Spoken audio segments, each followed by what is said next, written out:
Well, hello everybody. Hope you guys are all having a great day. So today I am getting one of my chicken tractors rehabbed and ready to go for the season. I took off a piece of this chicken wire that had something made a hole in it, and let's show you here. It's not in the high tunnel on the ground? Yeah. No, I said high tunnel while you were in there. This area right here, something had ripped it. It wasn't very good. It was supposed to be called chicken wire, it was supposed to be for stuff like this, but it was kind of plasticky and it really wasn't structural enough. So something made a hole through there. Luckily, I didn't have any chickens in there, so it didn't, it didn't hurt anybody or anything. But I need to replace that. I need to staple down. Y'all are going to have to bear with me. It's windy up here on this hill. Anyways, I have to staple down a couple more pieces just to shore it up, and then I'm going to bed it. And I also wanted to put a couple roosts in here.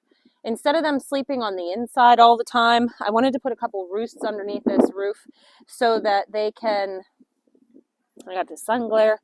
Boy, this is not, it's not like really optimal, is it? That'll work, I guess. No, it won't. I'm going to have to cut this and do it like 30 times over. Anyways, I want to just get this coop ready. I have it on wheels. This was one of the better ones that I made. And I have a couple chickens that keep getting into my kitchen garden, my front yard garden there. And I want to put them in the chicken tractor. So in the summer, I take these chicken tractors. Whoop! Gotcha. I take these chicken tractors and I run them through my garden spaces, like down the rows. It helps to fertilize the garden, but it also helps to keep weeds down in the walkways.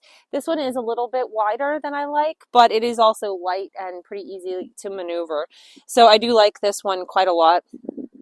So I'm just want to get this ready, and like I said, as those chickens hop in that front garden where I don't want them, they're going to go in here, and that way I'll be able to find their eggs a little bit easier. You didn't find it. I'm missing my staple gun. I'm going to have to find that. I will catch back up with you guys here in a bit. All right, guys, I moved the chicken tractor and my camera a little bit. Hopefully we're a little bit blocked from the sun and the wind, which is coming from that direction, but the house is over there, so hopefully it blocks a little bit so there's not a lot of noise. But anyways, my chicken tractor. Don't laugh at the roof. That was a piece of damaged metal. I find a way to reuse everything, okay? But this is it. It has a ramp that goes up inside. It has wheels. It has a metal roof. And now I'm going to go from this direction. Hold on, let me put you guys down. If you see in here now, it has a roost on the outside. It didn't have that before, and they all just slept inside, which made kind of a lot of a mess. So from this side, it has two doors. It has a door from the bottom to access the water and the food, which these girls are already curious about, so I'm going to open that up. And then it has a door here to access the upstairs. And I just have a box in there with shavings because they are currently laying eggs in here. I leave the door open and they'll come in here and lay eggs, so they really like it. And then I just bedded it up really nicely. She'll be happy to go in there. She was probably one of the hens that was in here last year. They tend to remember their spots. So I'm going to leave this open tonight. I wouldn't be surprised if there was a couple hens that actually went in there and slept overnight. Tomorrow, all the chickens that go in my front garden, they're hopping over my fence. So I already clipped wings and they're still hopping over. So repeat offenders are going to go to the mobile coops. Now I have this other mobile coop over here and I need to do some repairs to it. I went to move it yesterday and the roof was just coming off. Let's see. I think I'm going to hinge the roof to make it easy to get the eggs out. But in order to do that, I'm going to have to add a couple pieces of wood here and there, which is going to increase the weight of it. This one's not too bad though, and I think if I put it on wheels, it's going to be great. I didn't used to put them on wheels, now I do, and it's a game changer completely. So I do have some chicken wire to repair. You can see I was holding it on with a bungee. That's what you do in the middle of the late season when you're, cramped for time and you just got to get stuff fixed so that your animals don't get eaten. You just do whatever. This side doesn't look too bad, so I should be able to fix this. The door for this one's on the front. I might make a door for back here. I also have to add a latch. I just kind of rigged this one up with a carabiner last year, but it's not ideal. So this one I will get going hopefully soon. This week I'm hoping to get that one straightened away as well, because you can only fit so many chickens in there. Oh look, they're already going in. So I like to use the chicken tractors because I like to take them through the gardens. They help to keep it weeded. They help to keep it, kind of cover this so that it doesn't get too windy. They help to fertilize it and weed it all at the same time.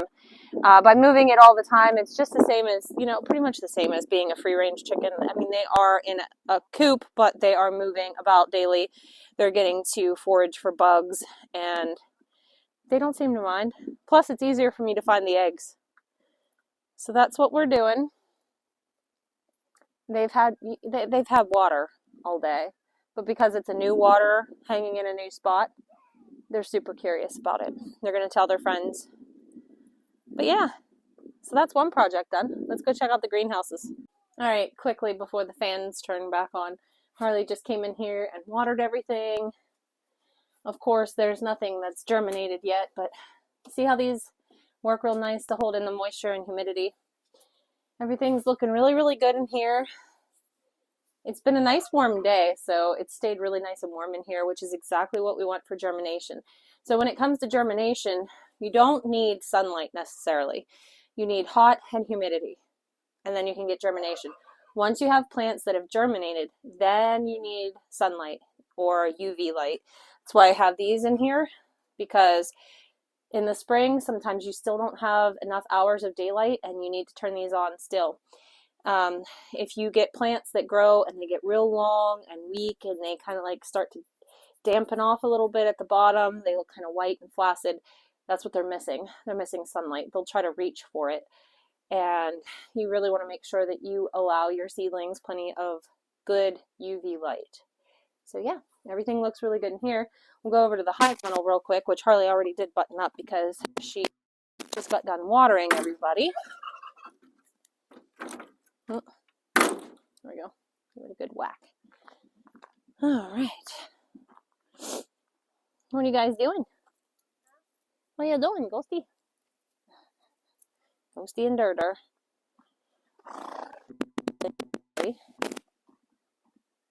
What you guys doing? She's being a demon. She's always bad, huh? Yeah. But look how cute she is. All right. That's because I told her she was cute. I paid her a compliment. All ladies like a compliment once in a while. All right. Into the high tunnel. Which, like I said, Harley already closed it up for the day, but I'll open it up real quick so we can take a look. Some interesting things in here. Okay, first of all, I'll just talk about how happy my onions are. Some of these guys are really huge already. Put you guys here. Look how big this is already. Beautiful plants. So I have, oh look, it does look like my bunching onions might be starting. I have bunching onions in here that I planted. Now put you guys down. Along the side of this bed over here, I have lettuce, and lettuce that comes up here.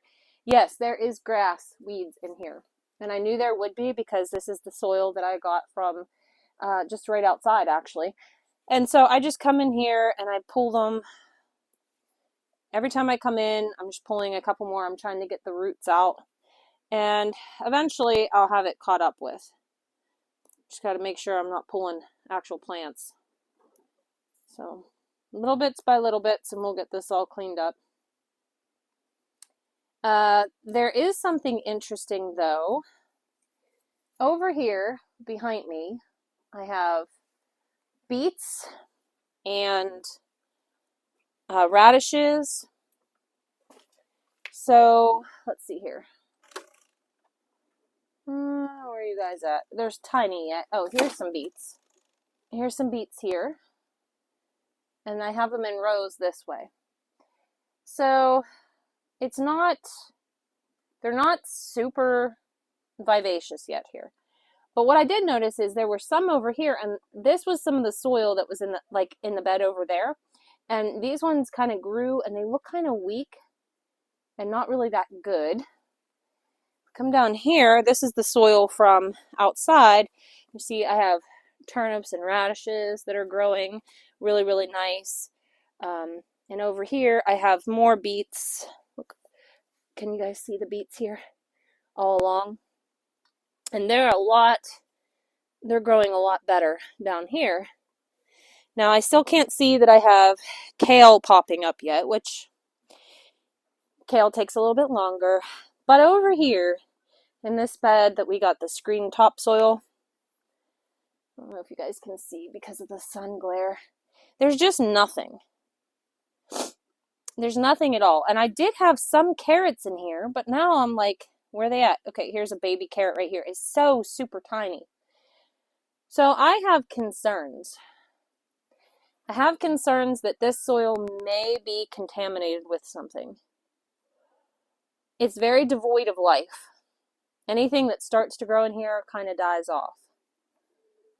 So I think I'm going to get some bean plants because beans are usually a really good indicator of things. Beans grow, they germinate really, really quick, and they're very susceptible to any type of contamination.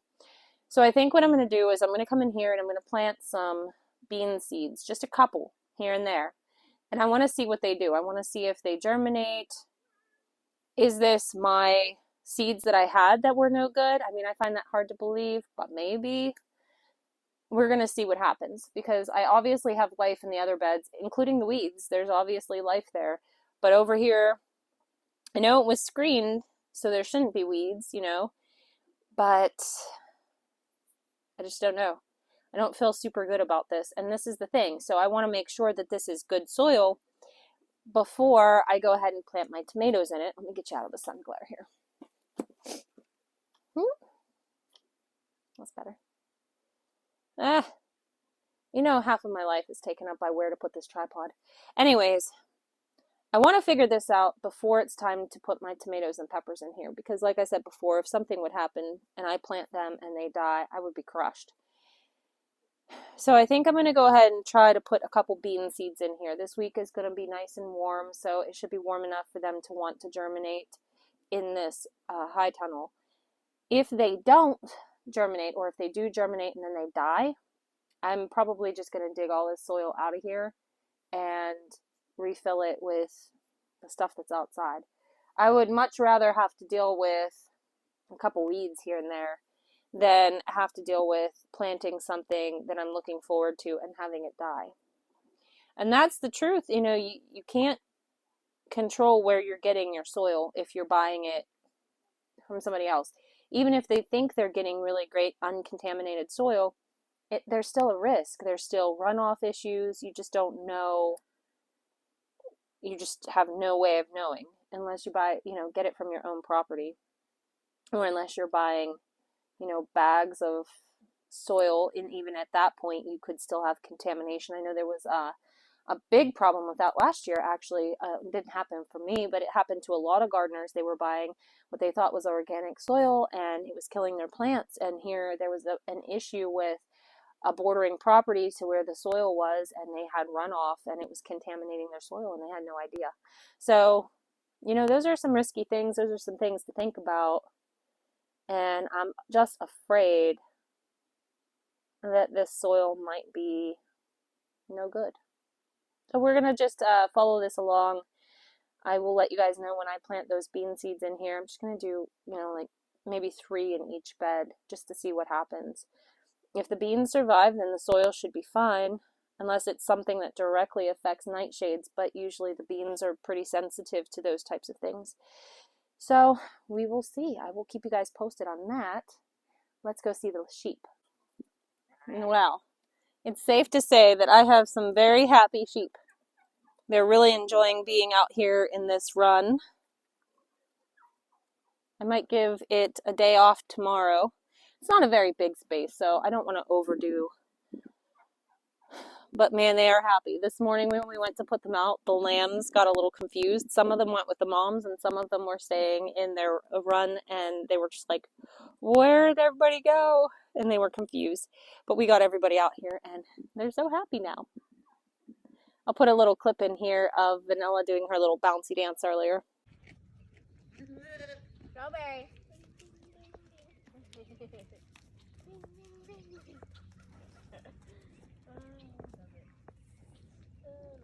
Anyone else? What do you think, Tulip? This is Lily. There she is. Say hi, Lily. Yeah, we're petting Lily. Lily came to say hi. Lily is Harley's show prospect, hopefully. So we've never shown lambs before, but she really would like to, and got a really cute little ewe lamb there that she wants to take to the show.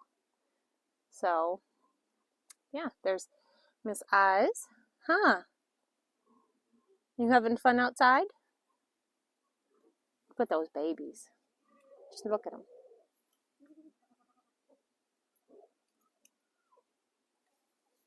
I love the little redheads. They're probably my favorites. I really am happy with Ramstein's first offspring this year. I think he just threw some beautiful babies. Of course, Fozzie did. And I'm not sure, Fozzie or Pirate, who got who, but they had some beautiful lambs as well. So. Am I in danger? No. Well, I guess it's just about time to get off of here and just about time to go do barn work. Maybe Atari will help us sign off today. Let me come on the other side, huh? Atari. Yeah, there you go. Well, we hope you guys had a great day. Don't forget to like and subscribe and share. And we will see you guys in the next one. Bye. Bye.